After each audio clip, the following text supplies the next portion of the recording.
Olá, bem-vindos a mais uma aula da nossa matéria. Hoje nós vamos começar a falar mais sobre inovação, começando o nosso segundo bimestre. Nosso objetivo aqui agora é tentar explicar um pouco do contexto das teorias de inovação e depois das possibilidades práticas de inclusão do aspecto inovativo na análise de mercados. Então, apesar de ser uma segunda parte, a gente está dividindo essa matéria entre indústria e inovação, eles são conceitos aderentes. Quando eu falo de inovação, eu estou falando de inovação dentro da indústria. Quando eu falo de indústria, eu estou falando como a indústria ela é moldada e ela se dinamiza e ela se desenvolve sobre o contexto inovativo. Então, não são separações de matéria, são apenas uma distinção para que a gente consiga agora focar um pouco mais nesse contexto da inovação que é dinâmico. E para que isso seja válido, nós vamos começar aqui com a aula de hoje fazendo o mesmo movimento que nós fizemos na indústria, que é entender um pouquinho agora como que essa inovação é gerada dentro do contexto da teoria econômica, como que ela é trazida dentro desse contexto. E para fazer esse processo, nós vamos começar também com a dinâmica de estudo temporal histórico da evolução da teoria econômica. Novamente, como a gente está tratando de algo em torno de 250 anos de teoria econômica, nós vamos ter que ser simplistas para conseguir desenhar um horizonte de análise que seja factível para a nossa matéria, que tenha um contexto bastante prático, que é a definição dos nossos estudos, nossos estudos de mercado. Então, para fazer isso, nós vamos definir algumas correntes teóricas e mostrar como que a inovação ela vai sendo introduzida e mostrada a relevância dela dentro dessas correntes teóricas. Para a gente partir do contexto de entender que esse também é um contexto de análise da inovação que é bastante recente. A introdução é bastante recente, ela tem motivações para ser bastante recente, certo? E, assim como no nosso outro estudo histórico que fizemos na definição da indústria, da análise da indústria, nós começamos também com Adam Smith, que é o pai do contexto econômico capitalista. E Adam Smith, novamente trazendo essa questão aqui agora, focando mais em inovação, ele traz esse primeiro contexto, ele traz essa primeira análise, a sua ideia do que poderia vir a ser essa questão da inovação dentro do desenvolvimento econômico, a importância dessa consideração pautada na divisão do trabalho. Então, Adam Smith... Vejam que aqui nós não estamos tratando exatamente do contexto do que vem a ser inovação de uma maneira ampla. Nós vamos falar sobre isso durante a matéria inovação de uma maneira ampla. Mas quando Adam Smith ele entende que a divisão do trabalho ela é importante para melhorar as capacidades produtivas, ele está trazendo à tona uma capacidade de inovação que é muito mais próxima ao que a gente vai chamar durante a matéria de inovação de processos. Ok? Mas ele já está trazendo aqui uma relação que é muito importante para a análise da economia, que é sobre a inovação e a demanda. Ele vai mostrar como a demanda, ou no que ele chama de tamanho de mercado, vai definir esse grau de divisão do trabalho, como ela vai ser importante. Porque quando eu tenho maiores demandas, eu posso ter maiores escalas de trabalho, como a gente já falou na matéria.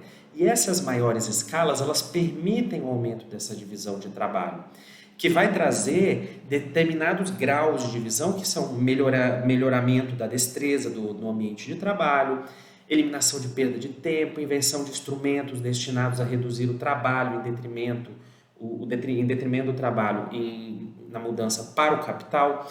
Então, todas essas questões trazidas por Adam Smith vão mostrar a importância da inovação e como essa inovação vai ser dada pelo tamanho do crescimento do mercado. Então, isso do Adam Smith já traz uma ideia de feedback positivo, mostrando como o progresso técnico por um lado e o crescimento econômico pelo outro são um ciclo causal, no qual a divisão do trabalho aumenta a produtividade, que vai aumentar o salário dos trabalhadores, porque existe uma relação direta entre produtividade e salários, que vai crescer o mercado, porque com os trabalhadores recebendo mais, eles aumentam as suas compras, aumentam o mercado, e esse aumento do mercado vai aumentar a divisão do trabalho. Então, esse ciclo causal de Adam Smith é um ciclo dinâmico. Quando nós falamos de desenvolvimento econômico, nós estamos procurando esse ciclo dinâmico para entender como esse dinamismo econômico vai levando a esses fundamentos. E esse progresso tecnológico que Adam Smith traz ele já me mostra que ele é ao menos parcialmente endógeno. Ele mostra uma relação de endogeneidade na dinâmica dessa economia capitalista, onde a própria inovação ela vai gerando mais inovação, porque ela gera crescimento econômico. E nós vamos ver que essa dinâmica capitalista ela também é trazida à tona por um outro expoente de uma outra versão de corrente teórica econômica, certo?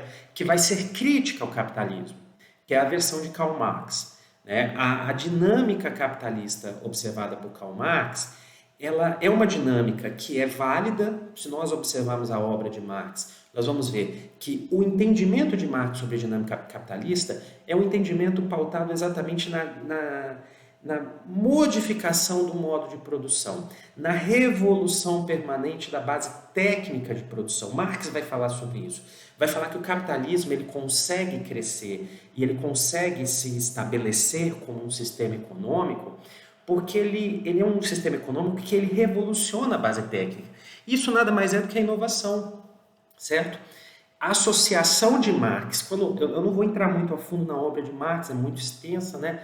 Mas a associação de Marx sobre a teoria do valor, o que ele chama de superlucro, que é o lucro acima da mais-valia, que seja absoluta ou relativa, ou seja, o lucro do empresário.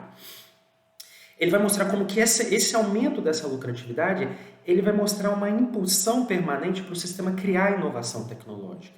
Por eu conseguir, ao longo do tempo, aumentar a lucratividade do capital em relação à lucratividade da mão de obra, a lucratividade da mão de obra seriam os salários, tá? O retorno da mão de obra, né? Os salários, isso impulsiona o sistema a criar inovação tecnológica, que vai mudando toda a especificação entre capital e trabalho, certo? Porque a inovação ela diminui custo, ela gera o superlucro do empresário. E essa geração ela vai sendo feita e ele vai mostrando isso dentro da base da Revolução Industrial, com a mecanização da fiação, ela vai mudando todo esse desdobramento e vai aumentando a relação capital em detrimento do trabalho, é o contexto que vai gerar a economia capitalista e o contexto de inovação. Marx vai ter, dada essa sua visão, que é bastante próxima da realidade da economia capitalista, dada essa sua visão do dinamismo da economia, ele vai ter uma visão muito pessimista sobre esse final do capitalismo, porque ele vai entender que esse aumento da geração de lucros em detrimento do aumento da relação de salários cria, ao longo do tempo, toda a questão de conflitos sociais, os conflitos de classe, no qual isso em algum dia ia explodir numa dinâmica da onde a classe proletária tomaria o sistema, né? Bom, isso não se mostrou válido até o momento. Nós temos a grande questão do envolvimento da dinâmica capitalista é que essa inovação também, ela gera e dinamiza novos mercados, novos processos. Então, todo esse sistema, ele para em pé, ele tem parado em pé. Não vamos entrar em discussão se ele tem uma dinâmica no qual ele tende a um sistema de concentração que não vai mais parar em pé, ou que, de qualquer forma, vai introduzir determinadas questões que sejam necessárias, novas dinâmicas de entendimento de uma economia, mas a questão principal de que a inovação ela é muito importante, ela está dada ali, ela está estabelecida, ela está entendida. Então isso é muito válido para a gente entender que a inovação está sendo discutida dentro do contexto da teoria econômica, tanto numa versão mais capitalista, mais de defesa do capitalismo, quanto numa versão de entendimento de uma derrocada futura do capitalismo. Na primeira versão Smith, na segunda eu estou falando de Marx, claramente. Toda essa evolução que eu estou falando até aqui, ela é dada num contexto de uma base mais retórica e menos matematicamente fundamentada ou modelisticamente fundamentada, vamos dizer assim. No final do século XIX, nós começamos a ter um movimento de aproximação da economia, de uma ênfase aos conceitos mais aproximados às hard sciences, a matemática e a física. Isso vai se dando para que a economia ela possa ir se formulando conjuntamente a um contexto de entendimento de equilíbrios, né? Esse contexto ele vai se dando dentro de um ambiente de análise que nós chamamos de marginalistas, que, como eu já falei também nas matérias passadas, É um contexto muito utilizado até hoje, tanto que na JED 72, na parte de microeconomia, vocês veem muito um contexto da utilidade marginal, certo? Dos agentes representativos. E esses contextos, eles vão se dando aproximados à matemática e à física em um contexto de maximização de lucro, maximização de utilidade, de definição de pontos ótimos, dados esses contextos de maximização, e de contextos de equilíbrio parcial e geral da economia. E a economia ela se difunde muito através dessa análise porque ela forma um arcabouço de análise teórica e metodológica que se sustenta e para em pé, dados os seus pressupostos. Ele se sustenta no sentido de fornecer resultados e análises pontuais que são importantes, que são interessantes. Contexto de modificação, de precificação, quando, por exemplo, acontece alguma mudança no contexto do equilíbrio de mercado, com pressões de demanda ou pressões de oferta. Quando a gente utiliza esses contextos de equilíbrio e essa base dada pela matemática e pela física, a economia se mostra bastante como uma ferramenta bastante importante no contexto das movimentações. E essa ênfase ao equilíbrio, ela vai ser muito difundida na economia, tanto que até hoje nos textos-chave de padrão de análise econômica, nos cursos de introdução à economia, elas são bastante utilizadas, porque elas nos remetem, elas nos ajudam muito a entender essas diferenciações. Porém, quando a gente faz a análise, quando a gente utiliza a ênfase ao equilíbrio, a gente está diminuindo a relevância de estudar a dinâmica. Quando a gente considera o equilíbrio em determinado ponto, nós temos que considerar um contexto que é o que a gente chama do contexto de ceteris paribus, que é tudo demais constante. Quando a gente faz isso, a gente retira o dinamismo da economia. E como a inovação é ruptura, como a inovação é dinamismo, como a inovação é a modificação de toda a estrutura econômica, a inovação ela é colocada no segundo plano, no estudo da economia marginalista. Ela não é entendida como um plano de análise que seja relevante para o momento ela ser estudada. Então, toda a derivação do contexto econômico ele vai se pautar nessa análise mais de equilíbrios parciais e gerais. Uma análise de economia mais no momento atual da economia. Eu vou tirar uma foto da economia hoje.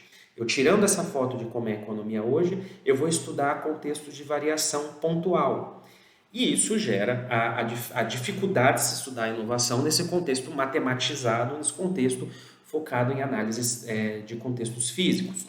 Nesse contexto dessa visão e desse dinamismo econômico, dessa visão mais marginalista, vai se desenvolvendo também no segundo plano a visão de Schumpeter. Schumpeter começa a estudar e começa a desenvolver sua teoria do desenvolvimento econômico já lá na década de 10 do século XX, com seu livro Teoria do Desenvolvimento Econômico.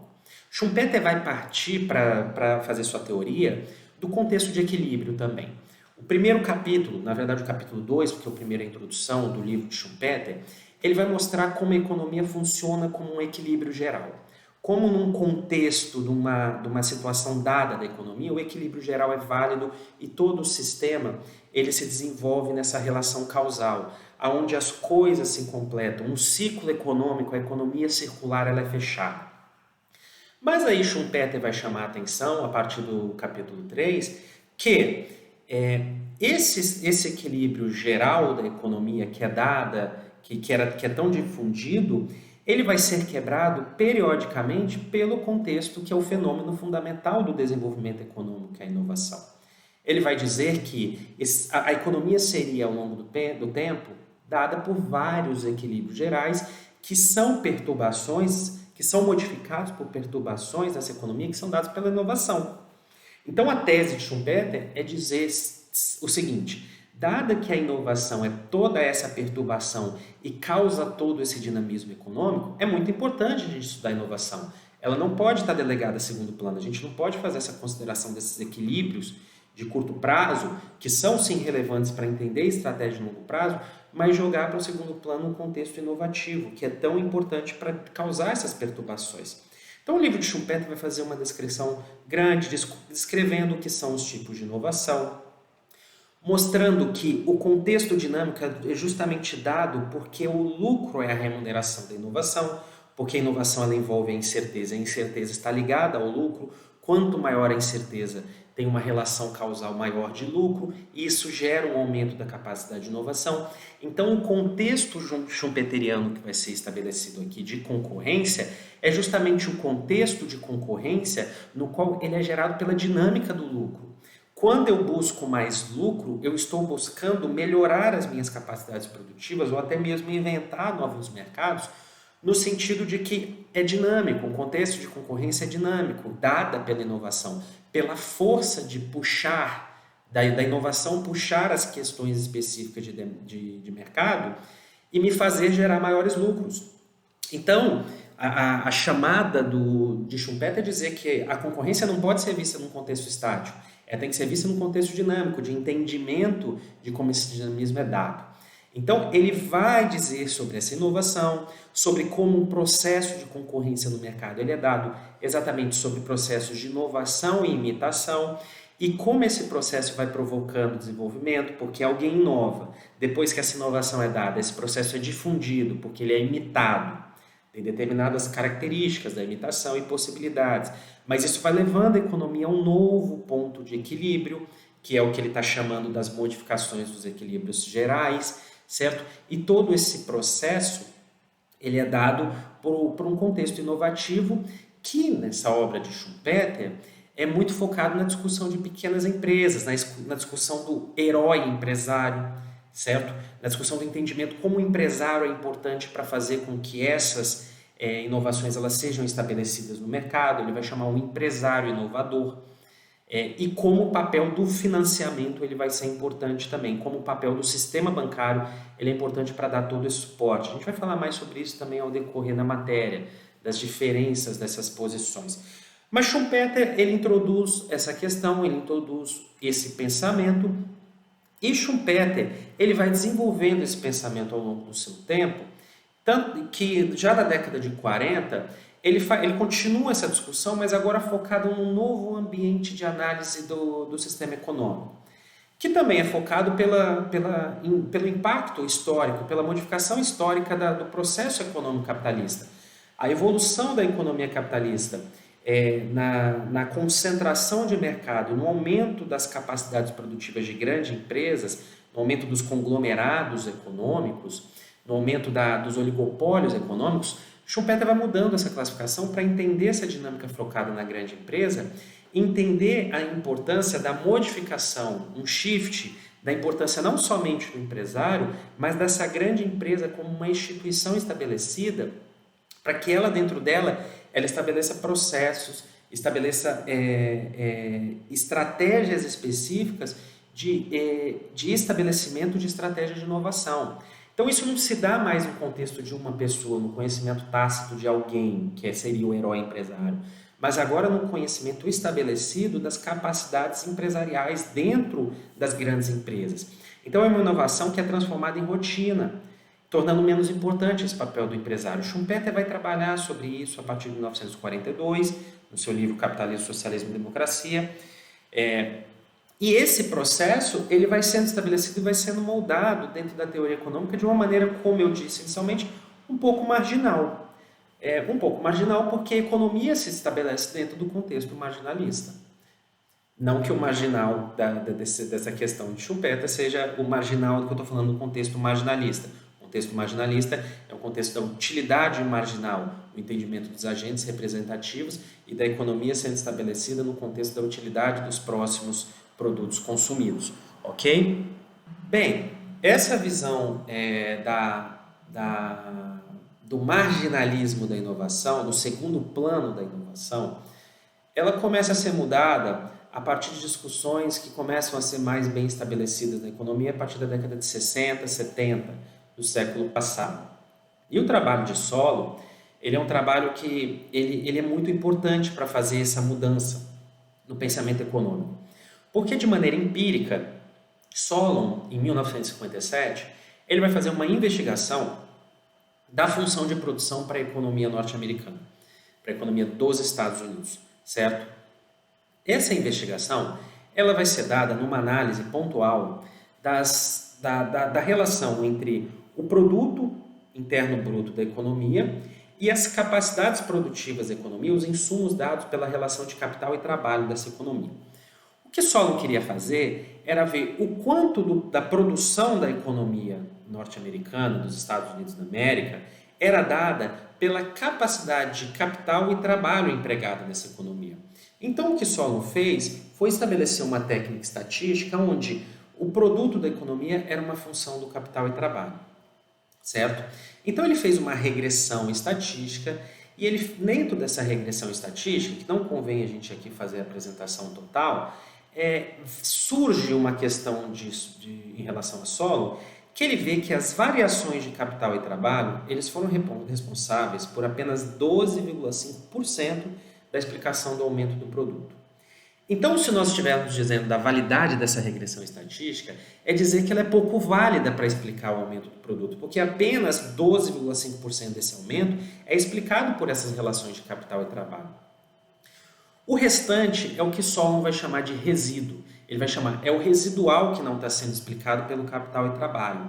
E o que Solon vai destacar dizendo que é o aumento da tecnologia, é o aumento da capacidade de inovação da economia, é o aumento das capacidades de se empregar quantidades ou qualidades diferentes de capital ou quantidades ou qualidades diferentes de trabalho. Então não é o quantum de trabalho, não é o quantum de capital, é a forma de utilizar aquele trabalho ou de utilizar aquele capital. Então isso estaria fora dessa explicação e isso, se eu falo que 87,5% da economia no estudo de Solon seria explicado por isso, esse resíduo de Solon passa a ser até mais importante do que a explicação do capital e trabalho. É por esse trabalho que Solon vai ganhar o prêmio Nobel dele anos depois, e é esse trabalho que traz à tona a necessidade de começar a tentar se trazer o contexto da inovação dentro do contexto do estudo de desenvolvimento econômico. Então, esse contexto do resíduo de Solon, ele vai trazer à tona novamente a importância da endogenização da inovação e que vai estar estabelecido nos trabalhos do mainstream, que começam a partir de Aron, e eu chamo a atenção para Homer, porque Homer aqui é um ponto principal da teoria do crescimento endógeno, que é tentar endogeneizar dentro dos modelos econômicos a inovação. É tentar trazer a inovação dentro desse contexto de análise econômica, no qual a gente consiga trazer isso à tona para que a gente possa considerar isso como um aspecto importante para o desenvolvimento econômico. Esses processos eles estão sendo desenvolvidos, a teoria, o contexto da teoria principal da economia, ele vem desenvolvendo e vem crescendo conjuntamente a isso, o contexto evolucionário, a análise neo-schumpeteriana, porque ela resgata os princípios de Schumpeter e ela resgata esse princípio de Schumpeter trazendo a análise econômica mais próxima a um contexto evolucionário. Evolucionário no sentido realmente darwiniano, no qual se entende que uma competição de mercado segue um processo da contestação evolutiva de Darwin, certo?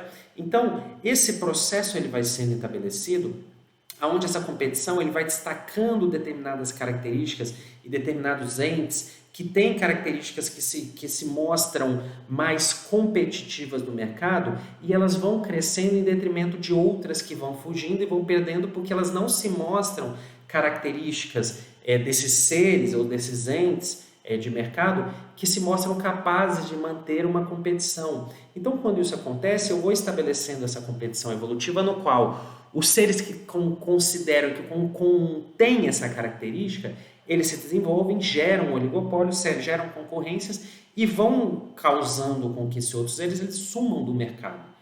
Então, todo esse contexto evolutivo, ele vai dar uma dinâmica à análise econômica que, por um ponto, ele aproxima a economia do contexto biológico. Ele diferencia a análise econômica fugindo um pouco do contexto de equilíbrio, que era tão dado pelas análises matemáticas e físicas, para um contexto mais biológico, de constante desequilíbrio econômico, constante evolução, constante mudança no ambiente econômico. E toda essa questão da evolução das dinâmicas de análise capitalista do desenvolvimento econômico, ela não deve ser vista, ela não pode ser vista como uma dicotomia entre a análise física ou a análise evolucionária biológica. Até porque, hoje em dia, com as possibilidades dessa análise computacional, com as potencialidades dos métodos e da metodologia empregada nas tecnologias de inovação, da informação, a gente tem uma possibilidade de aproximar essas duas análises. Isso é claro, até mesmo na fala de Marshall, lá nos primórdios do contexto do utilitarismo marginal, no final do século XIX. Marshall vai trazer à tona aqui nesse discurso dele, quando ele assumiu a vaga de professor em Harvard, a necessidade de entender que a biologia ela pode ser uma melhor analogia para estudar a economia em estágios posteriores da economia. O que ele está chamando aqui de estágios posteriores pode ser classificado como um processo de desenvolvimento econômico.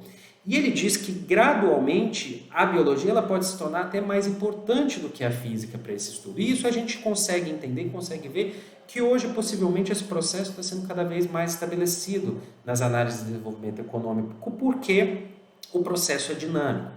Então, entender o dinamismo e focar a análise a partir desse dinamismo, ele tem muitas características importantes para a evolução desse desenvolvimento econômico. No decorrer da nossa matéria, a gente segue por essa análise, porque aí a gente vai ver como os modelos de inovação eles foram também se desenvolvendo para entender esse dinamismo e essa complexidade, para a gente focar num tipo específico de modelo de inovação que vai dar a base para a gente focar o nosso modelo de estudo dos parâmetros e da análise de mercado. Ok? Ficamos por aqui nessa aula e voltamos na próxima aula. Até mais.